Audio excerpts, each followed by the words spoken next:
سرزمین ہندوستان کے اوپر بد زبانی کرنے والے، گندی زبان کو کھولنے والے اور اس چیز کا دعویٰ کرنے والے کہ ہندوستان کی سرزمین کے اندر رہنے والے لوگ جو یوں کہتے ہیں کہ ہندوستان ہماری ماں ہے، وہ لوگ اسی سرزمین کے سینے پر چڑھ کر جھوٹ کو پھیلاتے ہیں، دغا کو پھیلاتے ہیں، سود کو پھیلانے والے لوگ اور زناکاری کو پھیلانے والے لوگ، شراب نوشی کو پھیلانے والے لوگ، جوا اور سٹے کو پھیلانے والے لوگ۔ تم بتاؤ، تم اسی سرزمین کے سینے پر چڑھ کر ان تمام کی تمام برائیوں کو پھیلانے کی کوشش کر رہے ہو۔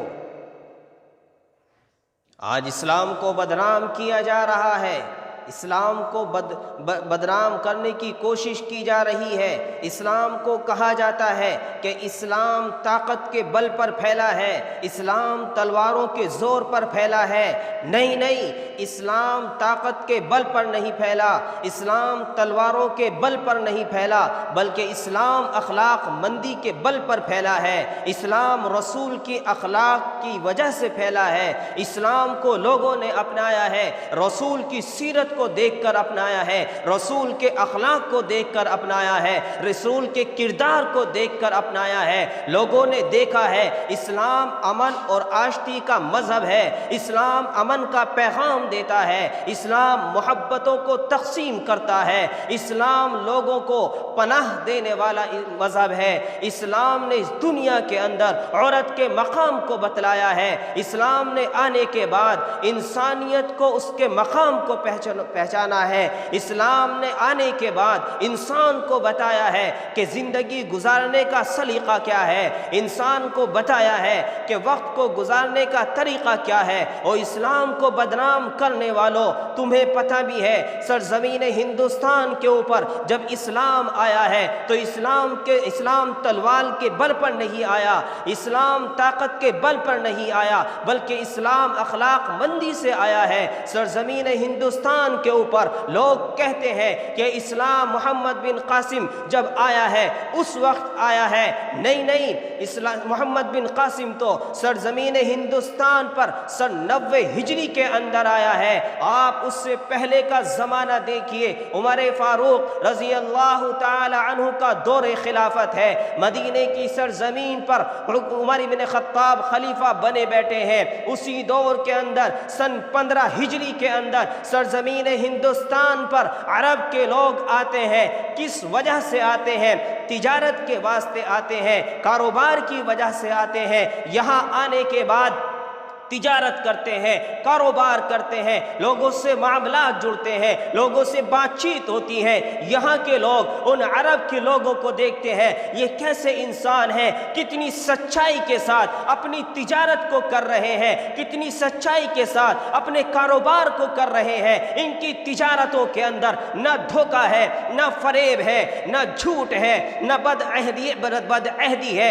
یہاں کے لوگ ان لوگوں کو، ان کی اخلاق مندی کو، ان کی سچائی کو دیکھ کر متاثر ہوتے ہیں اور ان سے پوچھتے ہیں کہ تم کس مذہب کے ماننے والے ہو، تم کس مذہب کے اوپر عمل کرنے والے ہو۔ لوگ دیکھتے ہیں کہ یہ لوگ وقت ہوتا ہے 5 وقت کی نماز ادا کر رہے ہیں، 5 وقت کی نماز پڑھتے ہیں۔ لوگ انہیں دیکھ کر تعجب کرتے ہیں کہ تم یہ کیا کر رہے ہو؟ وہ کہتے ہیں ہم اپنے ایک رب کو ماننے والے ہیں، ایک رسول کو ماننے والے ہیں۔ اللہ نے ہمارے درمیان ایک رسول کو بھیجا تھا، ایک نبی کو بھیجا تھا، ایک پیغمبر کو بھیجا تھا، ایک اوتار کو بھیجا تھا۔ ہم اسی رسول کی سنتوں پر عمل کرنے والے لوگ ہیں، ہم اسی رسول کو ماننے والے لوگ ہیں، ہم اسی رسول کے لائے ہوئے دین پر عمل کرنے والے لوگ ہیں۔ اس رسول پر اللہ تبارک و تعالی نے ایک کتاب اتاری ہے جسے ہم قرآن کریم کہتے ہیں، اور ہم اسی قرآن کو فالو کرنے والے لوگ ہیں، اسی رسول کو فالو کرنے والے لوگ ہیں،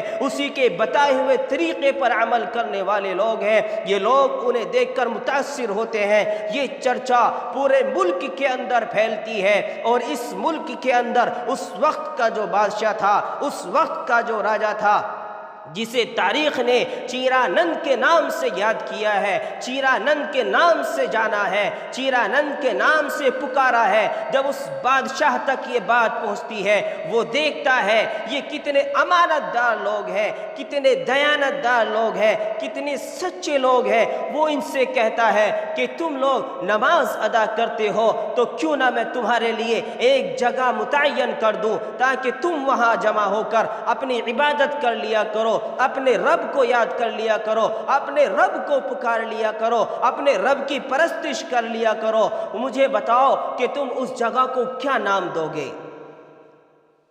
وہ نبی کے صحابی، وہ عرب کے جوان لوگ، وہ عرب کے لوگ، وہ تاجر لوگ اس بادشاہ سے کہتے ہیں کہ ہم اس جگہ کو مسجد کا نام دیتے ہیں۔ میرے محترم بزرگوں اور دوستوں، سرزمین ہندوستان کے اوپر سب سے پہلی مسجد بنوانے والا چیرانند بادشاہ تھا کہ جس نے مسلمانوں کے لیے سرزمین ہندوستان کی کیرالہ کے اندر مسجد کو تعمیر کرایا ہے، اور وہ مسجد آج بھی کالی کڑی کے اندر موجود ہے۔ میرے محترم بزرگوں، عزیز دوستو، محمد بن قاسم کی تاریخ کو تاتار کیا جاتا ہے، محمد بن قاسم کے اوپر الزام تراشی کی جاتی ہے کہ محمد بن قاسم اس ملک کے اندر طاقت کے بل پر آیا تھا، محمد بن قاسم تلوار کے بل پر آیا تھا، محمد بن قاسم یہاں فساد پھیلانے کے لیے آیا تھا۔ نہیں، محمد بن قاسم تو یہاں پر اپنی بہن کی عزت کو بچانے کے لیے آیا تھا، محمد بن قاسم تو یہاں پر ان تاجروں کو نکالنے کے لیے آیا تھا جو یہاں کے راجا نے ان تاجروں کو روک لیا تھا، ان تاجروں کو قیدی بنا لیا تھا، ان کا مال لوٹ لیا گیا تھا۔ محمد بن قاسم تو ان کی حفاظت کے لیے آیا تھا۔ محمد بن قاسم کی تاریخ کو پڑھ کر دیکھو، محمد بن قاسم کی سیرت کو پڑھ کر دیکھو، محمد بن قاسم کے اخلاق کو دیکھ کر، اس کے کردار کو دیکھ کر، اس کی سچائی کو دیکھ کر، اس کے انصاف کو دیکھ کر لوگ اس سے متاثر ہوئے، اور لوگوں نے اس کی پرستش شروع کر دی، اور لوگ اس کے اوپر ایمان لے آئے، لوگوں نے اس کے مذہب کو دیکھا، لوگوں نے اس کی سچائی کو دیکھا، اس کی امانت داری کو دیکھا، اس کے انصاف کو دیکھا، اس کے انصاف کو دیکھ کر لوگ متاثر ہو کر اسلام کے اندر داخل ہوئے۔ سرزمین ہندوستان کے اوپر اس ملک کو اپنی جاگیر کہنے والے لوگ اسی ملک کے اندر فساد پھیلا رہے ہیں، اسی ملک کے ٹکڑے کر رہے ہیں، اسی ملک کی عزت کو تاتار کرنا چاہتے ہیں، اسی ملک کی عزت کو اتارنا چاہتے ہیں۔